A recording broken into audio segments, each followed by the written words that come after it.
Welcome to the deep dive. We're here to, cut through the clutter and get you informed fast. And today, we're diving into something lots of people think about: hair. Specifically, the search for solutions when it feels like it's thinning or not growing or just not looking its best. It's a big deal for a lot of folks. Right. And the market, it's absolutely packed with products promising, well, miracles, right? Exactly. Everyone wants that easy fix, that magic bullet. And one product that's been making some noise lately is called Apathy Hair Growth Serum. It's this roll-on serum, sounds quite advanced, and it makes some really big promises. Oh, yeah. Like what? Well, they're calling it a one-stop solution. Fast growth, stronger, fuller hair right from the roots, basically bringing your hair back to life. They even say it can restore your confidence just using it a few minutes a day. Okay, that does sound pretty transformative. Almost too good to be true. That's exactly the question, isn't it? It sounds amazing, right? But the big question is it really legit? So, naturally, here at the Deep Dive, we got curious, and then we got critical. So, our mission for this deep dive, we found a really critical review of this serum, and we're going to unpack it. Does it live up to the hype, or is there maybe more to the story? Right. Let's dig in. Okay, so the initial pitch for Apathy Hair Growth Serum, you get it, it's tempting. A simple roll-on, just a few minutes, and boom, amazing hair, more confidence. It really hits that desire for something easy and effective. Absolutely. It taps right into that wish. But like you said, when the promises are that big, you've got to look closer. And our deep dive into this review source, well, it turned up quite a few red flags. And these aren't small things. Okay, red flags. Let's hear them. What's the first one? The first big one is around customer reviews. The company seems to create this illusion of massive popularity. Right, I saw that. They claim something like over 91,000 happy customers. Yeah. And their website has all these glowing reviews. Looks impressive at first glance. It does. But the review source dug into those testimonials on the company's site. And what they found was a bit suspicious. A lot of those glowing reviews looked almost identical, like they were copy-pasted. Same phrasing, same structure. It felt like a pattern. Huh. Not exactly organic feedback, then. It doesn't seem like it. And then if you compare that to independent review sites, the picture changes dramatically. On Trustpilot, for instance, the brand only has a 2.9 star rating. Wow, okay. 2.9 versus 91,000 happy customers. This is a huge gap. It really is.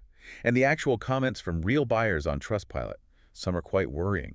One person said they received a product, but it was labeled something else entirely, Hagoa, with totally different ingredients, not the apathy serum they ordered. Whoa, seriously, different ingredients? And another person just never got their order at all, so the company just stopped responding to emails. Oh, that's not good. Not good at all. And it really makes you think, doesn't it? How do you actually verify testimonials these days? It shows how important it is to look beyond what the company itself is showing you. You need that third-party perspective. Definitely. It's so easy to just see the big numbers and happy faces on the brand's site and assume it's all true. But that discrepancy with Trustpilot and those specific stories, yeah, that's a major red flag. And it sounds like fake reviews weren't the only trick up their sleeve. You mentioned something about media features. Right, that's the second red flag. Yeah. This is another tactic to build credibility.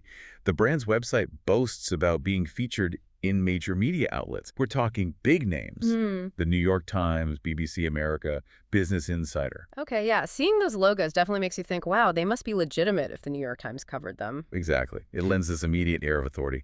But yeah, here's the thing. The review source went looking.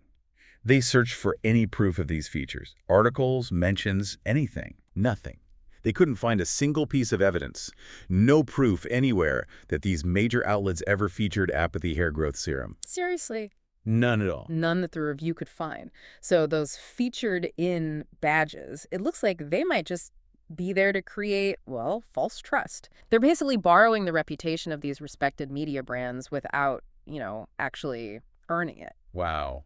That's pretty bold. If you're dropping names like the New York Times, you'd think there'd be something searchable online. You would absolutely expect that. The complete lack of evidence is really telling. It suggests it might just be made up to manipulate people into thinking the product is more credible than it is. It really shows how a few logos can create this instant feeling of trust, even if it's totally unearned. Okay, so fake-looking reviews, unverified media claims. What's next? Let's talk about the product itself. Right, the actual promises about what the serum does. This brings us to red flag number 3, the bold claims versus the lack of clinical evidence. Yeah, they don't hold back there. They say it's clinically backed. And the really specific one seeing baby hairs around your temples within just 7 days. That sounds incredibly fast. It does sound incredibly fast, and clinically backed sounds impressive. But the review source looked for the substance behind those words. They searched for clinical reports, published studies, any kind of real scientific data supporting these claims. And let me guess. You guessed it, they found nothing. No real evidence, no clinical reports available, no studies cited, just the claims themselves. So clinically backed is just a phrase they use with nothing to actually back it up. It certainly seems that way based on the review. For a product making specific health-related claims, especially one about visible results in just 7 days, which is extraordinary. For hair growth, you'd expect accessible proof. Hair growth is complex, it doesn't usually happen that quickly in a visible way. Without transparent data, there's really no basis to trust such a specific, rapid result. It just feels like marketing language, not science. Right. It uses scientific-sounding words to make you feel confident, but the actual science seems to be missing. Okay, that's a big one. A very big one. It really highlights how important it is for consumers to ask, okay, where's the proof? Especially for health and beauty products. Definitely. And it seems like the lack of transparency extends to their sales approach, too. That's the next red flag, the marketing offers. Yeah, red flag number 4. Manipulative marketing tactics. When you go to their site, it's not just about presenting the product. It's often quite aggressive. You see these big deals like buy one, get one free, sometimes escalating even higher, buy 3, get 6 free. Wow, buy 3, get 6 free. That's a lot of serum. It is.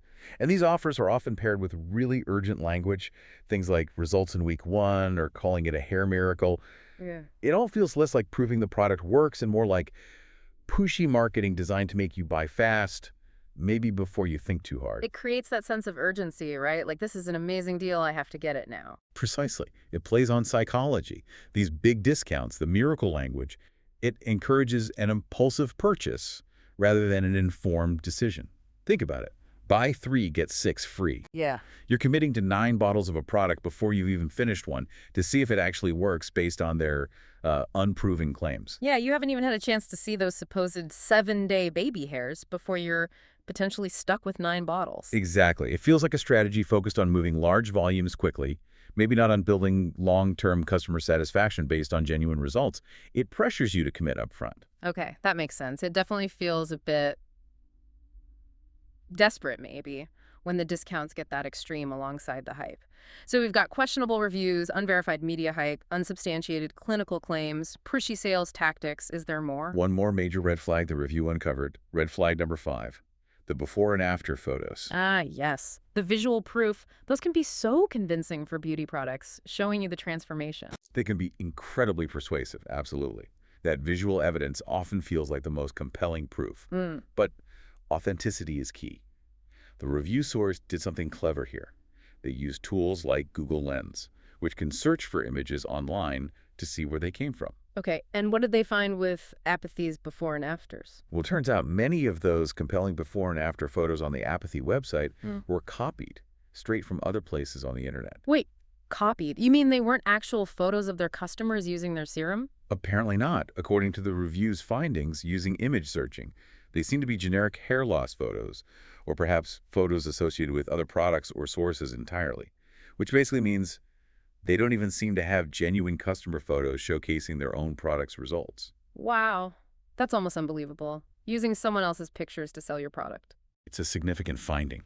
It suggests that the visual proof they're offering isn't proof of their product's effectiveness at all. It really underscores how easily visual evidence can be manipulated online. If a company can't even provide genuine photos of its own results, that's a massive warning sign. Absolutely. Okay, so let's just take a breath and recap this. We started with Aparthy Hair Growth Serum sounding like this amazing, easy solution, but this deep dive into the critical review has basically thrown up one red flag after another. Very much. We've got customer reviews that look potentially faked or copied, claims of being featured in huge media outlets that seem to have no evidence. Right? No proof found. Big promises about being clinically backed and giving results in 7 days, again, with no actual studies or data presented. Just the claims. Then these really aggressive marketing deals pushing you to buy in bulk. Yeah, high-pressure tactics. And finally, the before and after photos, the visual proof, apparently just copied from the internet. That's the summary of the review's findings, yes. Mm. Taken together, it paints a pretty consistent picture, doesn't it? It really does, it feels like. Well, too many red flags to ignore. Exactly. The overall assessment from the review source was pretty clear. Based on all this, the product just looks unreliable. And maybe the most concerning part isn't just the misleading marketing. It's those real customer complaints found on Trustpilot. People saying they got fake products or nothing at all and couldn't get help. Right, that takes it from just bad marketing to potentially harming consumers directly. It does. Those are real people losing money and trust. So the core advice coming out of this review is pretty straightforward. Which is? If you're thinking about buying Apathy Hair Growth Serum, please be very, very cautious. This deep dive really suggests the claims are shaky and the business practices are questionable. Yeah, it really underscores the need to be skeptical and do your homework, doesn't it? Absolutely. Caveat emptor, buyer beware, especially online. So, thinking about the bigger picture here, Yeah. what does this all mean for you listening? We live in this world that's just saturated with tempting promises, right? Solutions for everything just a click away. How do you actually sift through all that noise? How do you find products and solutions you can genuinely trust, especially when it's something as personal, as important as your health, your appearance, your confidence? That's the million-dollar mechanism. It really is. Yeah. Something to definitely ponder. We hope this deep dive gives you some tools and maybe reinforces the importance of looking past the hype.